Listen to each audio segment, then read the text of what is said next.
你身边有没有这种人？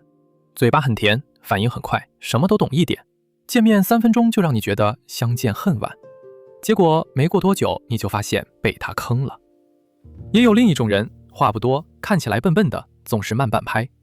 你一开始还嫌他不够精明，可是10年下来，最后靠得住的、爬得最稳的，偏偏是他。为什么？400多年前，有一位明朝的大官，早就把这件事看得清清楚楚。他当过刑部侍郎，管过天下的刑名案件，看尽了官场里的聪明人怎么起又怎么落。他晚年生了一场大病，病中把一辈子看人、修身、做事的心得一条一条写了下来，取名叫《呻吟语》。因为这些话是他像病人呻吟一样从骨子里痛出来的真心话。这本书比菜根谭更早，也更犀利。菜根谭教你看开，呻吟语教你看穿。他说，天底下第1等的资质不是聪明，是深沉厚重。他说，精明的人10个里有9个要吃大亏。他说，看一个人，先看他静不静得下来。今天20分钟，我带你读完这本被后世读书人放在案头，反复咀嚼了400年的世人修身奇书，明代吕坤的《呻吟语》。先说这本书和写书的人。《呻吟语》的作者吕坤，字叔简，号辛吾，是明朝万历年间的河南宁陵人。他不是关在书房里空谈的文人，他是实打实做过事的大官，当过知县，当过巡抚，一路做到刑部左侍郎，相当于今天的司法部副部长。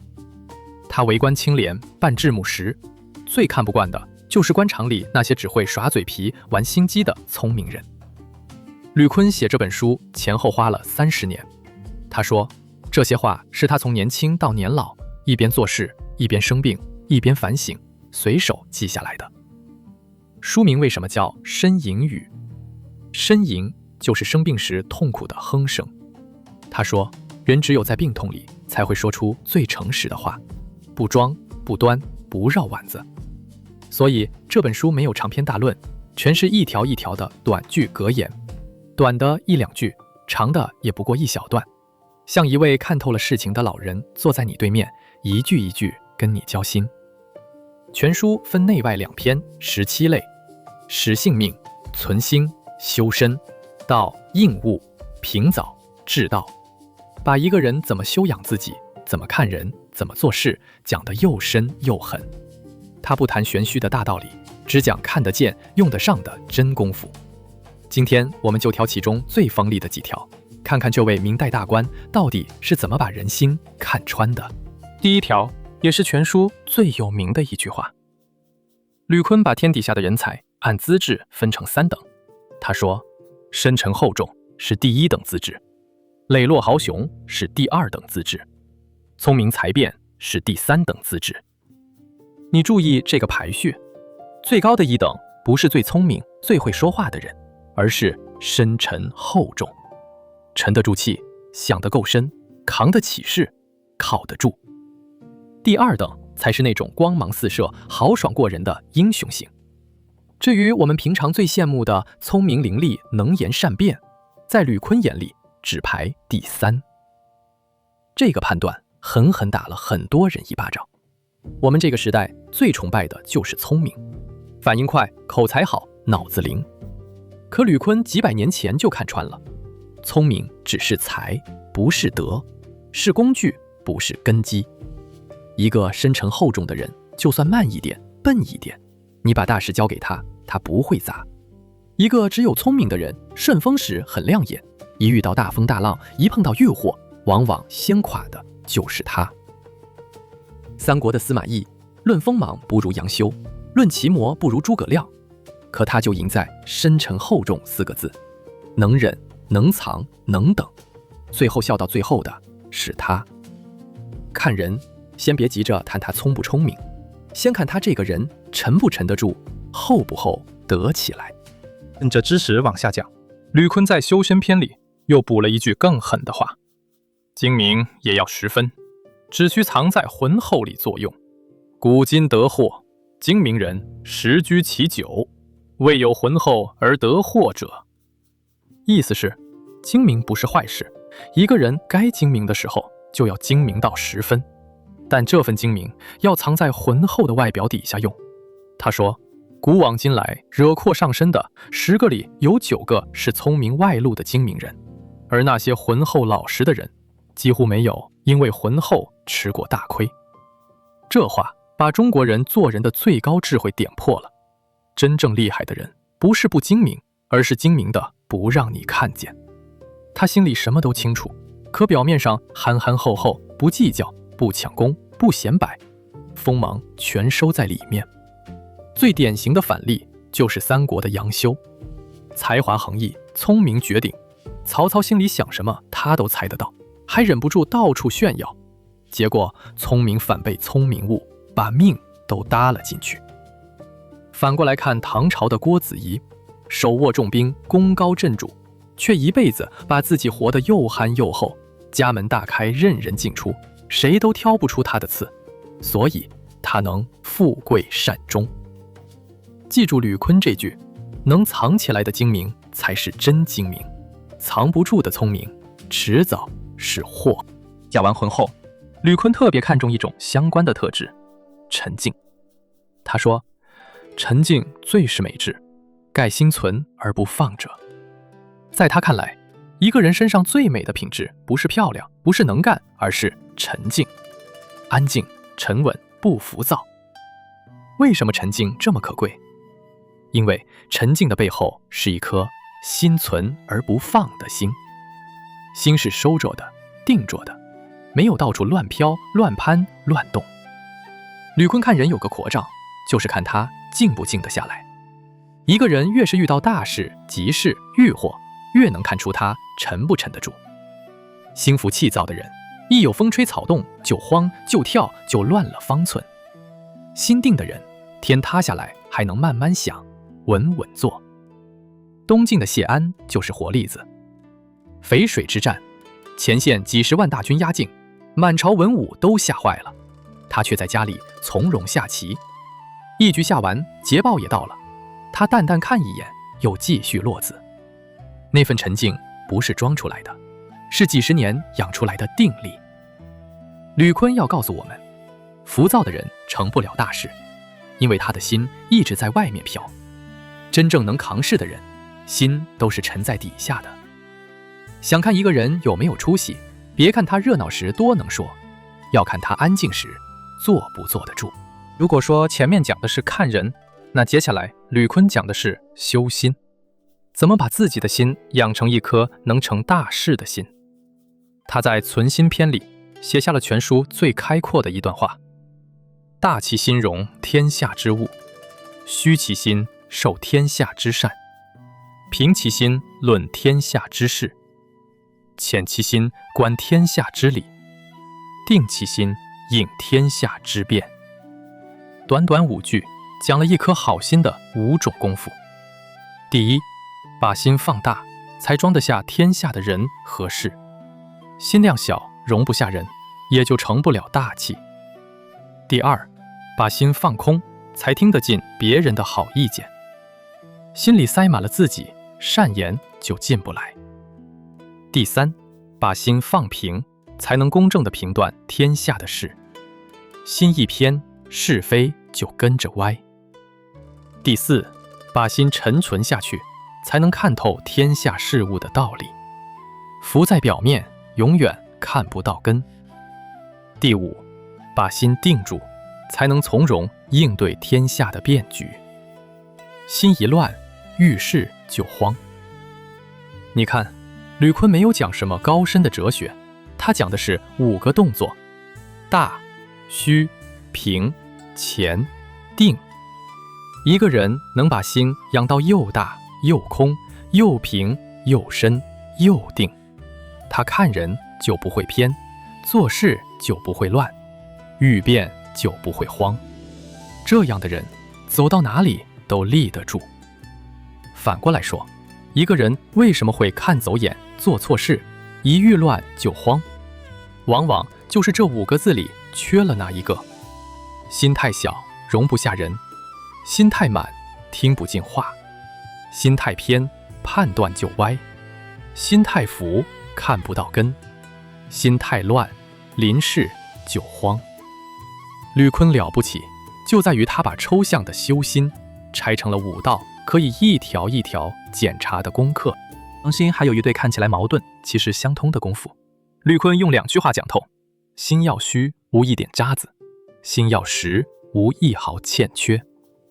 心要虚是说心里要干净，不能有一点杂质，那些私心、杂念、成见、贪念，就像水里的渣子，只要有一点，整颗心就混了，就偏了。所以心要虚，虚到透明，虚到没有一丝杂质，看人看事才不会被自己的私心蒙住。可是光虚还不够，心又要实，实到没有一丝一毫的欠缺，该有的良知、该守的原则、该尽的责任，一样都不能少，不能空。一个心里空空，什么都无所谓的人，那不是修养，那是麻木。吕坤这一对功夫妙就妙在，虚是把不该有的清出去，实是把该有的填进来，坏东西一点不留，好东西一分不缺。一个人如果能做到心里没有一点脏，又没有一丝空，他这个人就既干净又扎实，既通透又靠得住。这其实就是前面说的浑厚最里层的样子。浑厚不是糊涂，而是把该清的清干净，把该守的守到底。你看身边那些真正靠得住的人，往往就是这副样子，心里干净，不玩心眼，不藏私货，跟他打交道让人放心，同时又扎实，答应的事一定做到，该守的底线从不含糊。虚与实这一对功夫合起来，说白了就是2个字：可靠。而可靠正是深沉厚重最实在的底子。精养到什么程度算到家？吕坤给了一个很具体的检验标准，4个字：心平气和。他说，心平气和此4字非涵养不能做，功夫只在个定火。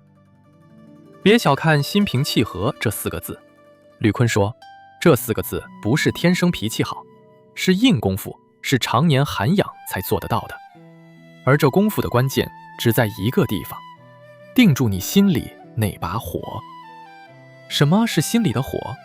就是那股一被冒犯，一被误解，一不顺心就窜上来的怒气、怨气、急气。多数人一遇到可气、可怨、可争的事，火腾一下就上来了，话冲出去，事做坏了，事后才后悔。而涵养够的人，同样的场面，他心里那把火自己就能按下去，不是不会生气，是气的气也压得住。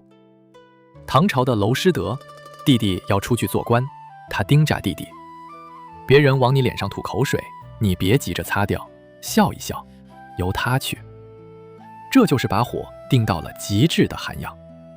一个能在最该发火的时候还能心平气和的人，他的心已经稳如泰山。